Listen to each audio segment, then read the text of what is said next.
In a matter of days, the world's top athletes go for the gold at the Olympic Summer Games in Brazil.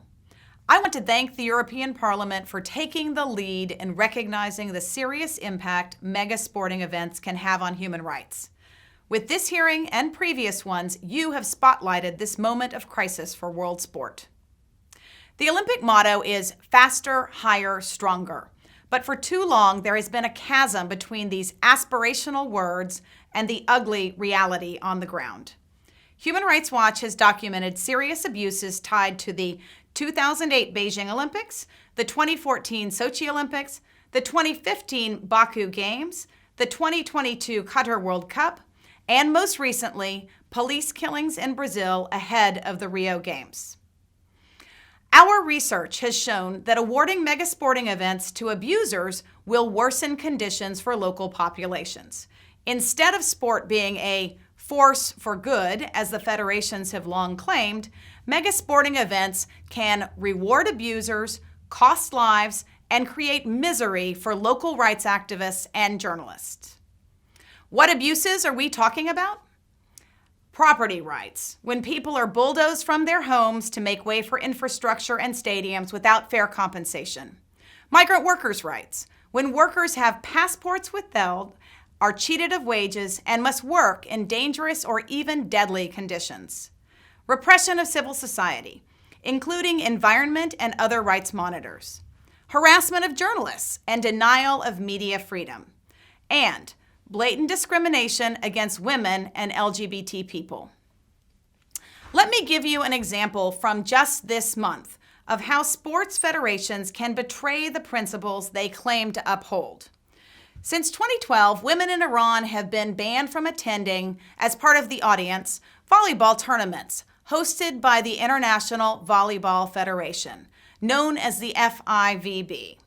Iranian women have been denied the right to buy tickets, threatened, detained, and arrested for trying to go to stadiums. All of this is in stark violation of the FIVB's own constitution, which promises gender equality. Instead of insisting Iran play by the rules, the FIVB keeps awarding Iran tournaments, including the first beach volleyball tournament last February on Kish Island. In the months before the competition, the FIVB announced it had assurances the event would be, quote, open to women. Instead, many women were excluded and turned away at the gates. In the run-up to this month's FIVB World League tournament in Tehran, women were again promised they could attend, but got the message, quote, women quota are finished, when they tried to buy tickets online. Iranian women posted their disappointment on Twitter and Persian Facebook pages with screenshots of how they were blocked. One woman from At Open Stadiums, a group in Iran, told the Associated Press that the FIVB failed to uphold women's rights. She said, honestly, if the FIVB were Pinocchio, their nose was from Lausanne to Tehran. The FIVB wants to sell tickets and build volleyball in Iran, but they should not do that by condoning the exclusion of half the population. Iran's ban is just one example of gender discrimination in sport. In London in 2012, 2 Saudi women took part in the Olympic Games for the first time ever. This hopeful moment led many to believe Saudi Arabia would soon drop barriers for women to play sports in the kingdom. But 4 years later, Saudi Arabia still puts athletics beyond the reach of almost all women. There is no government sports infrastructure for women, and most buildings, sports clubs, courses, expert trainers, and referees are off limits. With a female population of 13 million, 4 million of them are girls, this lack of exercise has devastating effects on health, education, and professional opportunities. As the Rio Olympics approach, Saudi women and girls should also be able to dream of winning gold. Despite the track record of abuse over the last decade, this is a moment with great potential for human rights reforms around sport, but only if all key players are prepared to insist on change. Increasingly, corporate sponsors understand that their reputation is stained by abuses and discrimination. Increasingly, fans don't want to sit in stadiums workers died to build.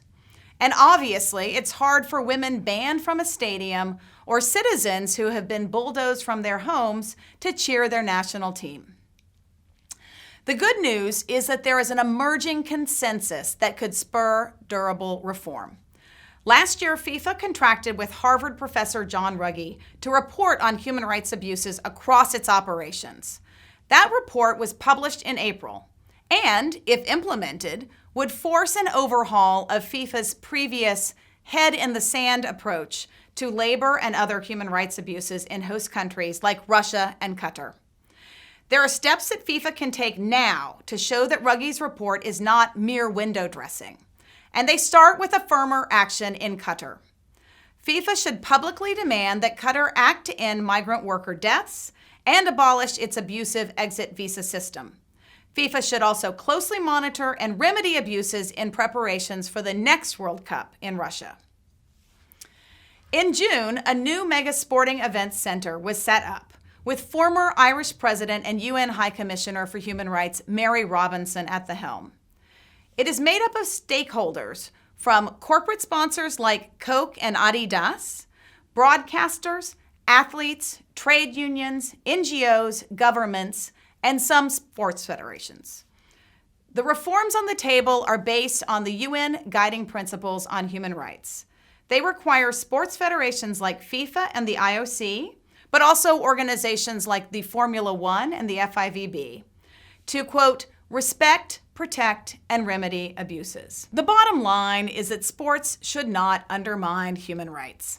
Key Human Rights Watch recommendations include: all sports bodies need to make an explicit commitment to protect human rights from the top down and integrate policies and monitoring into procedures.